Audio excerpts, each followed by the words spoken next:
Y hoy vamos a hablar de bibliotecario de datos. Sí, el bibliotecario de datos y por qué es el perfil del bibliotecario de datos algo a tener en cuenta, sobre todo en nuestra región.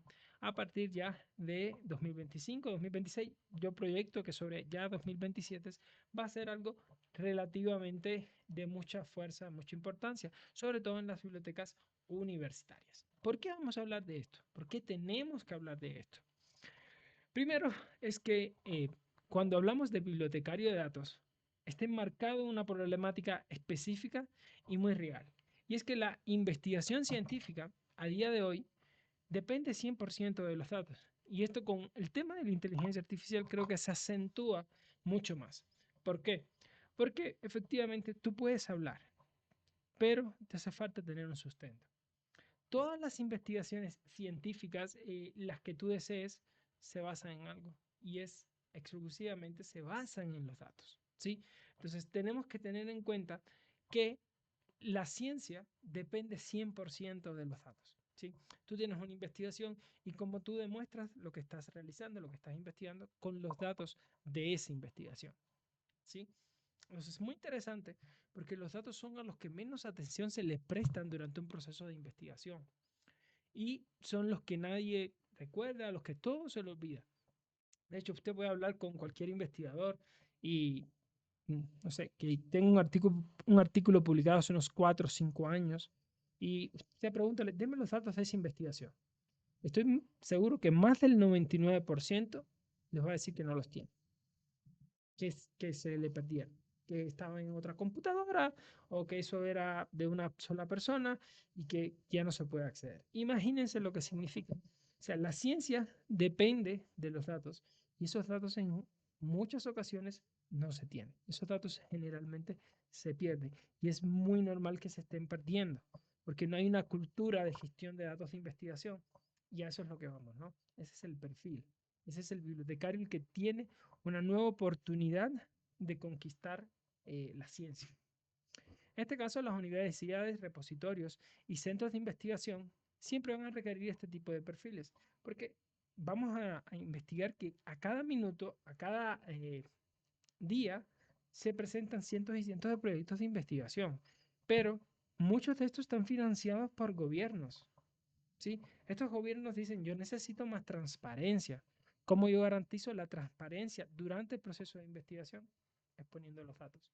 ¿Cómo vamos a invertir? Imagínense lo siguiente, yo invierto en un censo y que el censo se pierdan los datos.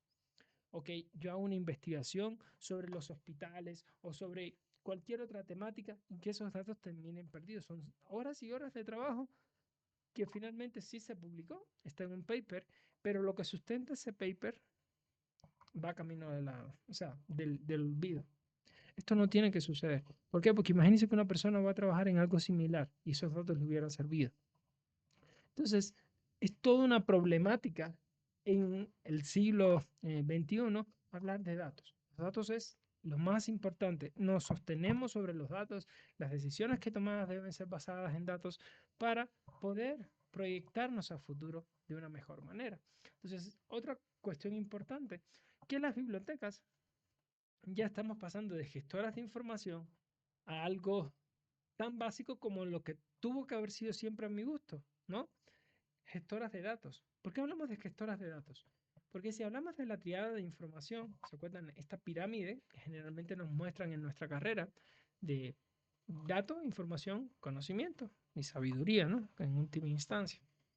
Generalmente me quedo con esta, dando información, conocimiento. Siempre la base son los datos, después tenemos la información y por último tenemos el conocimiento. Entonces, hay muchas personas que interpretan esto de muchísimas maneras. Yo me quedo la de Luciano Flori, que me encanta, que nos dice que la información son datos confiables, con sentido y estructurados, ¿no?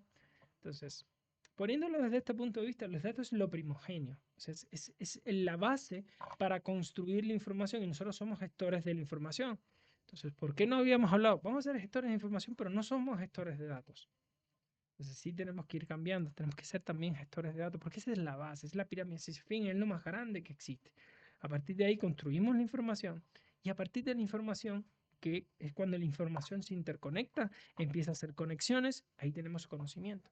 Y si estamos hablando de la sociedad de la información, la sociedad del conocimiento, ¿cómo vamos a partir, después que hablamos de todo esto, que ahora somos la sociedad de datos, ¿no? Una sociedad basada en datos, porque las decisiones las tomamos basadas en datos, cuando tuvo que hacer eso siempre, lo principal, porque es la base, ¿no? Entonces, por eso estamos hablando el día de hoy de un bibliotecario de datos. ¿En qué es un bibliotecario de datos? Partiendo de toda esta parte, vamos a hablar de un profesional, ¿sí? Que tiene un rol específico. En este caso es organizar, curar, preservar y facilitar datos. Muy importante la parte de preservar y facilitar datos. O sea, el dato no muere, el dato se reutiliza. Y hay una persona, nosotros, los bibliotecarios, los que vamos a garantizar que esa información, que esos datos se transmitan a personas en el futuro. ¿Sí? Nosotros vamos a ser esos veladores del conocimiento, los cuales van a transmitir los datos en el pasar del tiempo. Entonces, esto une la bibliotecología de datos con la ciencia también de la ciencia de datos y la science o ciencia de esta parte más informática, más electrónica, enfocada a ver cómo tenemos un profesional formado en todas estas áreas. Una persona que es capaz de saber de bibliotecología, saber de datos, de ciencia abierta. Tenemos una gran parte de conocimiento ya arraigado, pero necesitamos integrarlo con otras ciencias, sobre todo la ciencia de datos y la parte no solamente de ciencia de datos, sino de la A-Science, que es sobre todo las ciencias evocadas a la electrónica, mejor dicho, a la parte más de informática y todo esto, que es muy importante. ¿Sí? Esto va a facilitar una investigación reproducible y abierta. Entonces estamos hablando que ahora con la inteligencia artificial en estos tiempos, ¿en qué información confiamos? ¿Sí? ¿Cómo sabemos que no nos están mintiendo con esto que tenemos enfrente, con esta investigación? Eso se lo pudo inventar una IA. Entonces, ahí es donde va el gran pero. Como yo puedo sostener que esto es verdad o es verídico, es pidiendo los datos. Dame los datos. Yo voy a comprobar que tu investigación es tal cual lo que diste. ¿Por qué? Porque si me das los datos, yo puedo reproducirla. Yo puedo reproducir esa investigación y cualquier otra persona en el mundo la puede reproducir y puede revisar que efectivamente se llegan a las conclusiones a las cuales se tienen que llegar. Sobre todo si hablamos también de ciencia abierta, tener los datos en acceso abierto va a hacer que cualquier persona compruebe la veracidad de lo que se está diciendo. Eso va a facilitar lo siguiente, que se encuentren las vacunas más rápido. ¿Por qué? Porque todos van a tener acceso a las bases de datos, que podamos encontrar las soluciones a diversos problemas porque hay otras personas lo encontraron. Nos evita esfuerzos duplicados, ¿sí? Que otra persona vuelva a hacer una investigación, me invento, sobre los hospitales aquí en mi ciudad. Imagínense si ya se levantó toda esa información, ¿por qué se vuelve a levantar? Eso es tiempo, plata, recursos humanos. Eso no debería estar sucediendo a día de hoy. Entonces, este es el perfil del bibliotecario. Y esto es una cosa muy interesante porque yo me encontré con esto que es mi pasión realmente, sobre todo la ciencia de datos. Me llamó mucho la atención. Ciencia de la información la tenemos todos, ¿sí? Todos los que somos bibliotecarios conocemos organización, representación de la información, cómo se busca, cómo se accede a la información, qué son consultas, o sea, conocemos esa parte. Pero estamos carentes de una parte también más interesante, de ciencia de datos y science, ¿sí? Cada uno me aporta algo vital. Yo necesito tener conocimientos de qué? De programación, necesito tener conocimientos avanzados o por lo menos intermedios en cuanto a tecnología. ¿Cómo funcionan los servidores? Sí, necesitamos saber cómo funcionan los servers, cómo funciona un acceso por HTTP, un acceso por SSH. Necesitamos conocer también cómo accedo a una base de datos, cómo hago consultas en una base de datos. O sea, necesito tener todo esto cubierto porque eso son bases para mí. Cómo interactuar con una API. Parecería mentira, pero a veces así se recogen los datos. Y la parte de ciencia de datos, que es la que, además también en el Science también quiero subrayar, la programación. Importante, bases de programación. Recuerdo que a mí me daban lógica matemática en primer año de mi carrera, segundo semestre. Y era una asignatura muy difícil, pero nos lo daban los profesores de lo que era lógica matemática 1, nos daban los profesores de ciencias de la computación de la Universidad de La Habana. En este caso, si no estoy mal, era, no recuerdo bien el nombre de carrera, pero era algo, era cibernética, creo que se llamaba cibernética matemática. Los profesores nos daban porque nos daban esos fundamentos casi de programación de lógica, que la programación se basa en la lógica, ¿no? En decir condiciones, en establecer si sí ni no, cuando son, o sea, and, or, o sea, todo este tipo de cosas son condiciones que nosotros tenemos que asimilar y son bases que tenemos que tener presente. Entonces yo pienso que ese es el profesional que estamos dibujando, un profesional que sabe de bibliotecología, ciencias de la información, ciencia abierta, metadatos y todo esto, pero además tiene conocimientos en informática y por último en ciencia de datos. La parte de ciencia de datos le va a permitir, además de dominar lenguajes de programación como puede ser Python, que vamos a ver, como puede ser R, también saber organizar y mostrar los datos, hacer visualizaciones de datos, contar historias con los datos y convencer. Eso es lo más importante, ¿no? ¿Por qué es tan demandado este perfil? Y parecería mentira que tenemos un perfil así y nosotros, muchos no hemos sabido o no sepamos sobre este perfil que existe y por qué es demandado. Aquí en América Latina es un perfil relativamente nuevo.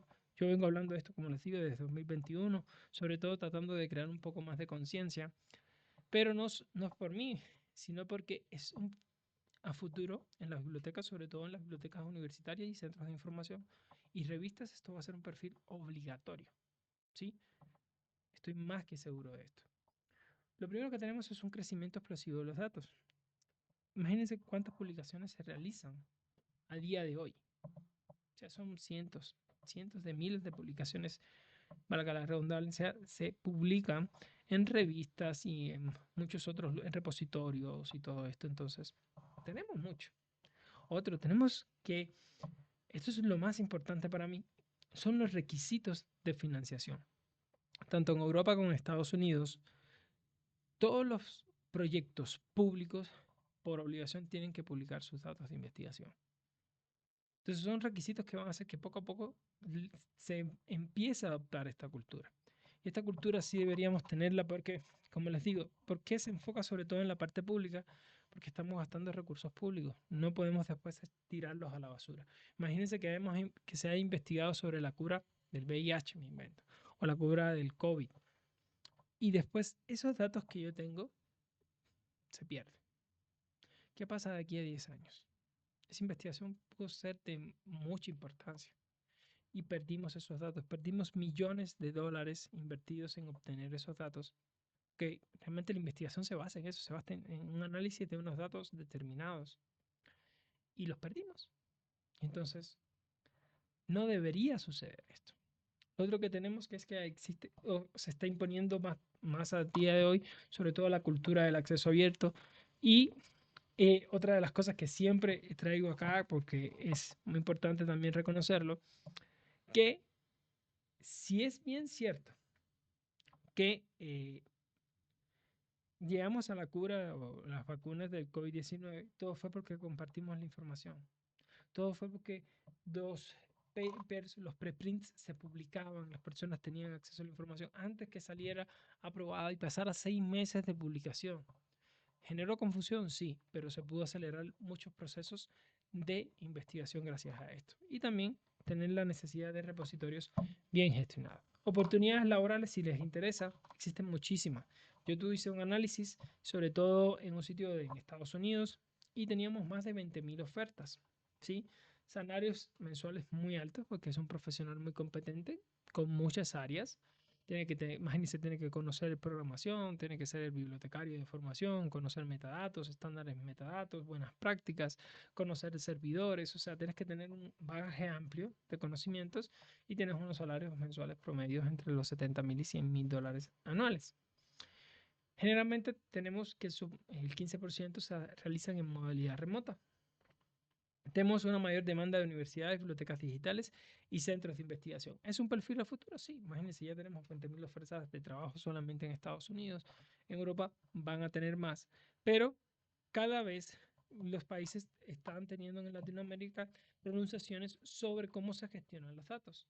Y primero vamos a la parte de gestión de datos personales, pero poco a poco vamos a llegar a tener políticas públicas en las cuales se imponga o sea un requisito para las investigaciones gestionar de manera correcta sus datos de investigación, porque no vamos a garantizar dos cosas.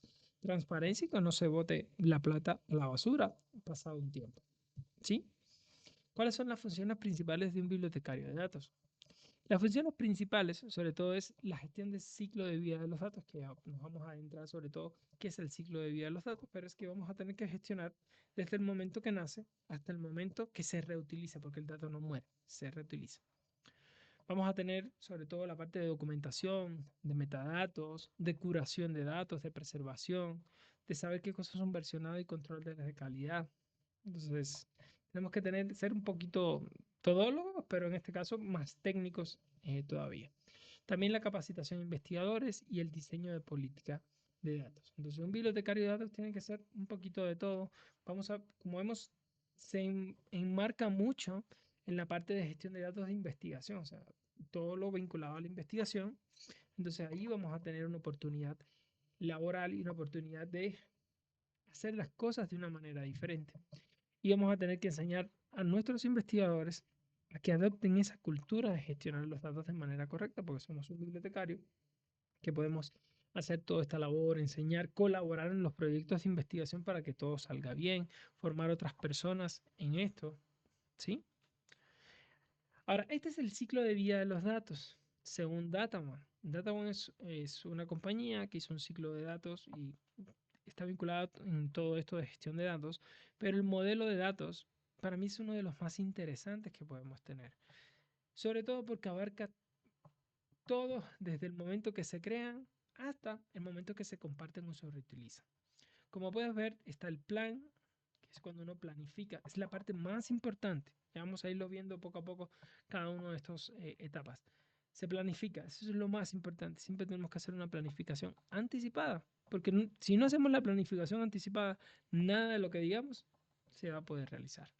Después tenemos la recolección de los datos, aseguramiento, que es en el proceso que tú haces que todos los datos como que sean consistentes, quitamos valores extraños, inconsistencias en los datos. Después tenemos la fase de descripción, no vamos a dejar los datos solitos, ahí sale nuestro lado más bibliotecario y pongámosle los metadatos correctos, pero también tenemos una buena práctica de programación que es la parte de documentación, tenemos que aprender a documentar nuestros datos. Después tenemos la parte de preservación, donde lo subimos a un repositorio. Sabemos utilizar muy bien los repositorios de los bibliotecarios porque hemos interactuado durante años con repositorios institucionales. Después la fase de descubrimiento, que es cuando la persona descubre los datos, lo integra en su investigación, los analiza, se generan nuevos datos y comienza todo el ciclo. ¿Sí? Entonces el dato nunca muere, por eso nosotros los preservamos, para que sean la semilla de una futura investigación, de un futuro análisis. Como les decía, todo empieza por aquí, que es el plan de gestión de datos. Para mí y para todos los que ven la gestión de datos de investigación, es el centro, es la parte más eh, importante al momento de gestionar los datos de investigación. ¿Por qué? Porque pues, sencillamente que todo empieza por aquí. Todo empieza con un plan de gestión de datos. Es el documento central en todo proyecto de gestión de datos de investigación. Sobre todo porque si tú vas a tener una investigación y está financiada por instituciones gubernamentales, debe cumplir con los requisitos de esos financiadores. Y muchas veces los requisitos, como vamos a ver al final, se enmarcan también en toda una serie de cuestiones que tienes que tener en regla sobre tus datos. Aquí incluimos qué datos vamos a capturar, qué formatos le vamos a dar, cómo vamos a garantizar la seguridad de esos datos, cómo vamos a garantizar el acceso a esos datos, cómo va a ser su forma de preservación. En la parte ética, cómo los vamos a compartir, bajo qué licencia, Creative Commons, qué tipo de licencia vamos a utilizar. ¿Sí? Esto embarca también la parte de propiedad intelectual. Y aquí hay dos herramientas que les muestro, DMP Tool y DMP Online. Las dos son excelentes herramientas para construir planes de gestión de datos y lo vamos a ver al final de esta presentación. ¿Cuáles son las competencias? Y les traigo todas estas cositas porque esto es de lo que más me gusta a mí. Y es todo lo que tenemos que aprender. Es muchísimo, pero es muy interesante. Y no solamente les va a servir para esto. Si ustedes dominan todo esto que les muestro acá, van a hacer que sus bibliotecas, no solamente como bibliotecarios de datos, sino en la parte de gestión, les va a transformar la biblioteca. Le digo por experiencia personal.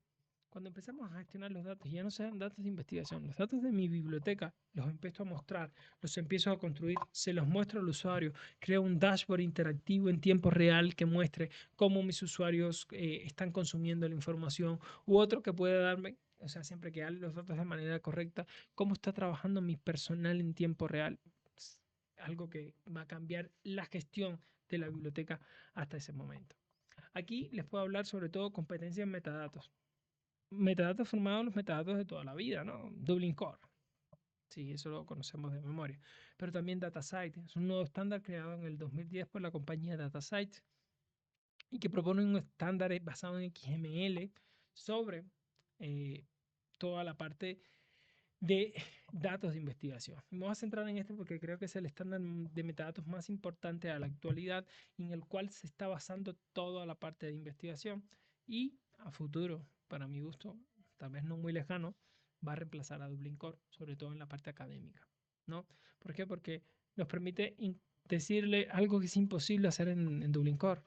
En Dublin Core yo puedo decir que el autor es Pedro Palacios, pero si yo le quiero decir el ORCID, ¿cómo vinculo el ORCID del investigador con el investigador en Dublin Core? No se puede. Sí, de sencillo, no se puede. No tengo forma de hacer ese vínculo. En DataSite sí, porque utiliza atributos. Es como decir que yo estuviese en Mark y tengo campos y subcampos. Entonces ahí sí, ahí puedo utilizar. Entonces por eso es tan importante el estándar DataSite, no solamente para los datos, es lo que está marcando las directrices OpenAIRE 4.0 actualmente. Son las directrices más importantes para repositorios institucionales, por lo tanto es algo que se tiene que tener en cuenta muy seriamente. Después tenemos los lenguajes para datos. Si ustedes quieren aprender, yo les digo que aprendan dos. O sea, R es muy bueno, es fenomenal. A mí no me gusta porque me limita solamente a hacer ciencia de datos. Yo he aprendido Python y Markdown. ¿Por qué Markdown? Porque necesito escribir y mostrar mis cosas o mostrar un escrito en Markdown, sobre todo la parte de documentación se utiliza mucho Markdown y es muy sencillito, ¿no? No es nada del otro mundo, pero le pueden aprender, es muy interesante, ¿sí? Sobre todo porque ponen encabezados, títulos, párrafos, código, entonces es como si supieras construir texto, pero con código. Entonces es rápido, sencillo, muy bueno. Yo les recomiendo Python, 100%. Soy un fanático acérrimo de Python para mí, para mi gusto. ¿Por qué? Porque me enseña a crear un sitio web, desplegar una aplicación, hacer ciencia de datos. Además de hacer ciencia de datos, puedo construir un modelo de inteligencia artificial, puedo limpiar datos, puedo hacer lo que se les ocurra. O sea, aquí la imaginación es el límite.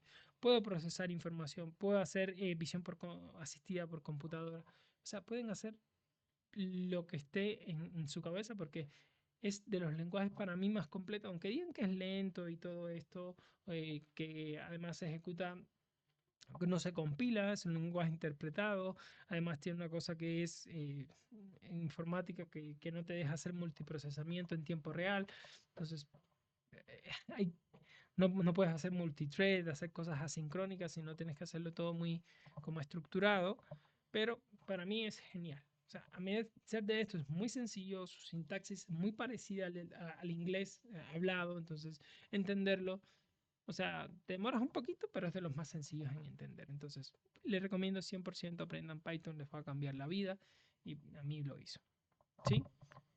Después tenemos herramientas de repositorios y preservación. En este caso, como les decía, cómo preservo mis datos, cómo funciona un repositorio. Esa parte la dominamos bastante bien los bibliotecarios. También tengo control de versiones, GitHub. Eso es básico.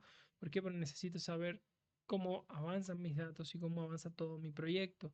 Y a veces se cambia una cosita y se pierde. Y ya vino una persona, cambió. Y Git es como tener una máquina del tiempo. Se utiliza mucho en programación, ¿no? Y lo bueno es que yo voy avanzando, voy haciendo como podríamos decirlo, como marcas en el tiempo. Y es como si yo tuviera una línea del tiempo y tuviera todos los puntitos, ¿no? Y eso me significan como las fechas. Yo puedo decir, estoy en este punto, pero puedo ir atrás. Y a partir de aquí, si no quiero dañar, hago un fork, ¿sí? Creo una bifurcación y se piensa a crear como nuevas líneas temporales. y después yo las colisiono y las uno todo en solo una línea temporal. Y eso es magnífico, porque yo puedo tener varias personas trabajando en un proyecto y después hago un commit y termino mi proyecto y puedo incluir y puedo hacer derivaciones específicas para crear diversas funcionalidades sin arriesgar toda la integridad del proyecto, y creo que es algo fenomenal hacerlo, y tener conciencia de cómo hacer esto les abre la puerta para mucho. Lo último y muy importante es transformación y anonimización. ¿Qué necesito para transformar? Aprender herramientas como OpenRefine y Power BI. OpenRefine 100% open source, gratuita. Pueden utilizarla para hacer transformaciones básicas, va, pero genial. Si quieren hacer cositas mucho más complejas, utilicen Power BI. Power BI puede hacer transformaciones súper complejas, ¿sí? Es muy bueno. Y también les sirve Python, ¿sí? Para hacer también la parte de transformaciones. Tienen una librería, se llama Pandas, la librería. Y pueden hacer muchas transformaciones con Pandas. Entonces ahí tenemos esta sección. Después vamos a ver la parte de organización y housekeeping. Yo le llamo organización y housekeeping, pero es la parte que aúna todo. ¿Sí? Es la parte que me organiza. Housekeeping viene como de limpieza y la parte de organización, de limpieza de los datos, ¿no? Aquí, lo más importante para mí, convención de nombre. ¿Y cómo convención de nombre? Sí, a veces cuando nombramos los archivos, no sé si les ha sucedido, van a entregar una tarea. Le llaman tarea final. Después le hacen unos ajustes, tal, crean el PDF nuevo. Tarea final. Después hacen más cambios, les pide el profesor, la regresaron. Versión final 1, 2, 3. O sea, y se complica mucho. Y si yo te pongo eso en un contexto diferente, ¿qué me dice tarea? Nada. ¿Qué me dice versión final 1, 2, 3? No me dice nada. Entonces las convenciones de nombre nos ayudan a ponerme de acuerdo. Imagínense que yo, en vez de ponerle eso, pusiera tarea, guión bajo, no sé, el nombre de la asignatura, o le ponga iniciales de la asignatura. Tenía una asignatura que a todos les disgustaba mucho, se llama Fundamentos de la Organización y Representación de la Información y el Conocimiento, FORI. Le pongo FOI, guión bajo, fecha de entrega. Y ahí arreglé mucho, ya sé, esa es la tarea que entregué para tal asignatura en tal fecha. Entonces, es mucho más sencillo cuando lo empezamos a pensar de esa manera. Entonces, ¿necesitamos convenciones de nombre? Sí, porque todas las personas pensamos de manera diferente, y al momento de crear carpetas, estructuras de carpetas y crear archivos, necesitamos nombrarlo de manera correcta. Por eso se pierden datos, por eso se pierden datos de investigación. Y un dato de investigación representa millones de dólares en algunos casos. En otros casos puede representar cientos de dólares, tiempo invertido, imagínense. Después tenemos el versionado, que es esta parte que también les decía. Si manejamos lo que estábamos hablando acá, controles de versiones, necesitamos manejar un versionado correcto, pero no en la nomenclatura del nombre, sino ya utilizar programas específicos que nos ayuden con las versiones. La estructura de carpeta también es importante. A veces organizamos como nosotros pensamos. Entonces, no es así. Necesitamos estructurar los proyectos y los datos dentro de los proyectos de una manera correcta. Por ejemplo, me invento, este es un proyecto que estamos hablando sobre COVID-19 y el impacto en las bibliotecas. Tengo aquí esto. Y aquí adentro tengo una carpeta. Aquí voy a poner una para las entrevistas, voy a crear una para los datos en crudo, uno para los datos procesados, otro para el script que se utilizó para poder procesar todos estos datos. Entonces voy estructurando la carpeta para el momento que yo comparte esos datos, cualquier persona pueda replicar lo que nosotros hicimos, pero no pensando en mí como investigador, como yo pienso, sino como otra persona podría recuperar la información. Y por último, creo que eso es lo que casi nadie hace, que es la parte de la documentación. La documentación es muy importante, sobre todo aprender a manejar cuadernos de laboratorios como puede ser Jupyter Notebooks, que lo que nos permite es mezclar este lenguaje de Markdown con programación, en este caso con Python. Por eso les decía que 100% fan de Python, porque en estos cuadernos de laboratorios es donde nosotros hacemos toda la réplica y explicamos y podemos mostrar gráficos al mismo tiempo que mostramos cómo hicimos todo el proceso. Entonces, necesitamos documentar cómo recogimos los datos, qué procesamiento le hicimos, cómo hicimos todo este proceso no de transformación. Otra cosa que es importante hablar es cómo preservamos y por qué preservamos. Aquí solamente dos cositas en consideración. Formatos abiertos, no comprimidos y no propietarios. ¿Por qué les hablo de esto? Porque si ustedes guardan un documento en Word, imagínense que lo hubieran guardado en Word 1995. ¿Quién le diría que en 2015 tal vez no fuera compatible? Gracias a Dios son compatibles y lo podemos abrir en los reproductores más nuevos, pero a veces se me pueden hasta dañar. Porque la compatibilidad, al no tener estándares abiertos, en este caso Word es un formato propietario, no deberíamos guardarlo en Word, deberíamos guardarlo en PDF o en cualquier otro tipo de formato que sea un estándar abierto, HTML, cualquier otra cosa que nos permita acceder y conocer la información. ¿Sí? Entonces, sí necesitamos saber que cada vez que vamos a publicar algo, no debemos publicar en PDF, si es una imagen la publicamos en TIFF, si es un archivo de audio en WAV o QuickTime, en caso de que sea un video. Entonces, ¿esto qué significa? Que van a ser formatos que con el tiempo van a seguir siendo accesibles. Porque no va a depender de un proveedor que quiera hacer el programa o no, o que quiera hacer compatible su programa o no. Va a depender de que yo pueda acceder a la información. ¿Sí? De que cualquier otra persona, como el estándar es abierto, diseñe un programa y es accesible. Entonces, créanme que tal vez no para 5, pero para 10, 15 años esto es extremadamente importante. Publicar las cosas o publicar los datos de investigación en formatos accesibles. ¿Sí? Sobre todo tal vez cuando tengamos información en tal vez algo que no es tan común como podría ser, imagínense que yo guardara las cosas en un archivo de Photoshop y compartiera eso en un archivo de Illustrator o un archivo que sea diferente, entonces esto no es abierto, yo no puedo acceder porque tal vez ya para la versión 17 que estamos utilizando, un estándar de la versión 12 no me funciona. Entonces sí tenemos que pensar esto si queremos preservar los datos a largo tiempo. También tenemos la cuestión de seguridad y preservación de los datos. Sí, en este caso, tenemos que hacerle copias de seguridad planificada. Y esta parte ya es la que interviene mucho la parte también de informática. Conocer cómo se hacen las copias de seguridad. Que un servidor tiene que tener copias de seguridad regulares. Que generalmente las datos, cuando estamos almacenándolo, tenemos que hacer una copia de seguridad en la nube. ¿Sí?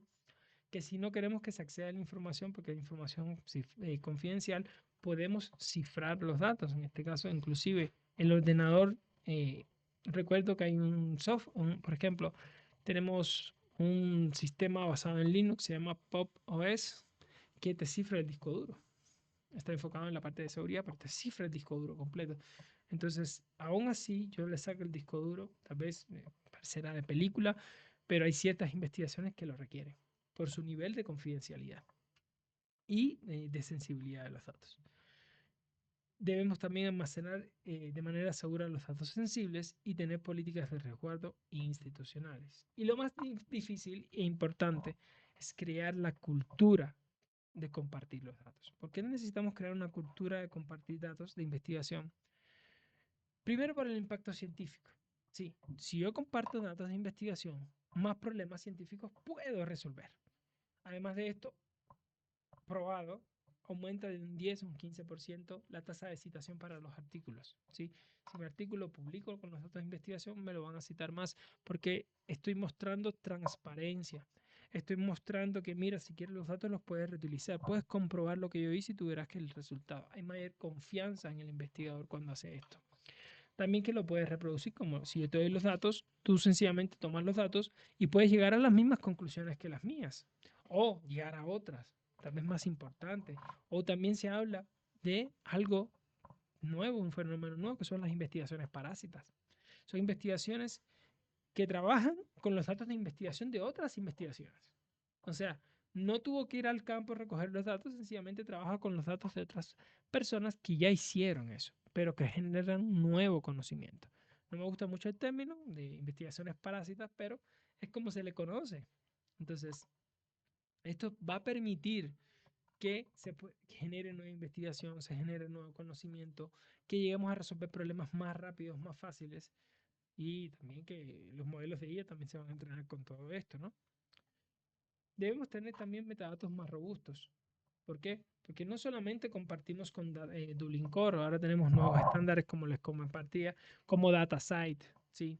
DataSite lo que hace tener DataSite y todo este tipo de metadatos es que se incorpore más información, que no solamente veamos el dato aislado, sino veamos al investigador, consorcida, al lugar donde pertenece, además de los metadatos más importantes, que son los metadatos estructurales. Porque si yo le pongo una investigación y unos datos de investigación y cuando usted ve las columnas, usted no entiende. Y así no se comparte. Por eso yo tengo que tener metadatos correctos. En este caso, algo que no, o sea, hasta no llegar aquí, lo había conocido, que se llaman metadatos estructurales. Los metadatos estructurales definen la estructura del archivo. En este caso, del contenido del archivo, mejor dicho. Y es una práctica muy habitual en los datos que estos metadatos digan el significado de cada tabla, qué se está midiendo, con qué unidad de medida se utiliza y con esto se pueda saber o interpretar los datos de la manera correcta. Entonces, esta columna se refiere, no sé, a la cantidad de hemoglobina en la sangre que tiene una persona, se da en la medida que se utilice para eso y se utilizó con tal instrumento. Entonces ya te da mucha más información. Si eres médico ya le agradeces mucho. Dices, bueno, ya tengo más noción de lo que se está haciendo. Entonces esto significa esto significa lo otro. Puedes compartir los datos. Al final vamos a ver un repositorio de datos, ¿no? También tener los DOIs y los repositorios confiables. ¿Por qué hablamos de DOIs? Porque necesitamos forma de identificarlos de manera única. En este caso, con los DOI lo identificamos de manera única, ¿sí? Porque lo podemos, en el tiempo podemos decir, bueno, es este documento de acá. Entonces, esos identificadores persistentes hacen que sea accesible por más tiempo, aunque yo cambie el URL, cambie de sitio, cambie lo que yo quiera, se va a mantener accesible por el DOI ese documento, ¿sí? Ahora, ¿cuál es el futuro de los bibliotecarios de datos? ¿Sí? Los bibliotecarios de datos es un perfil híbrido de bibliotecología, como les decía, más ciencia de datos sobre todo, y requiere habilidades nuevas, requiere un nuevo tipo de profesionales. Y va a empezar a tener una enorme demanda en América Latina, sobre todo los bibliotecarios que trabajamos en bibliotecas universitarias, bibliotecas especializadas. Ahí va a haber mucho por hacer. ¿Sí?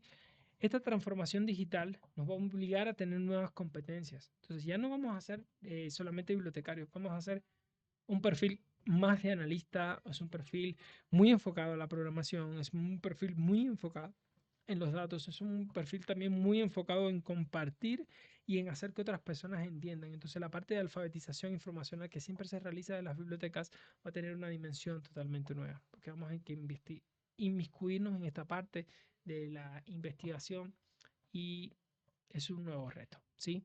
Además que es una especialización estratégica, sobre todo, como les comentaba, para bibliotecas universitarias. Son las que más van a tenerlo. A ver, aquí también les comparto lo siguiente. Ya nos queda un poquito, vamos a dejar un poquito más de tiempo para las preguntas. Y es que yo tengo un libro, en este caso tengo una guía, se llama Conviértete en bibliotecario de datos. Recientemente la publiqué, es de manera gratuita. Aquí tienen el código QR para que le descarguen y puedan acceder a esta guía. Sí, es 100% gratuita. Uno de los objetivos es que también la conozcan, la descarguen. Y es un punto de partida. O sea, lo único que pretendo con esto es, si alguien me hubiera explicado a mí cómo formarme antes de yo hacerlo, esa es la guía para mí. Yo la hice como una guía para mí y después para compartirla a más personas y que este perfil empiece a tener más fuerza futura en América Latina. Creo que es algo muy importante, ¿sí? Es algo que necesitamos que tenga mucha más fuerza y más visibilidad este perfil. Además de esto, si quieren formarse un poquito más, aquí tienen también un curso creado por mí, en que hablamos de gestión de datos de investigación para bibliotecarios académicos y es bastante completo, habla sobre todo de esta herramienta, cómo se usan, cuáles son, o sea, pueden revisarlo en caso de que sea de su interés, ¿sí? Entonces,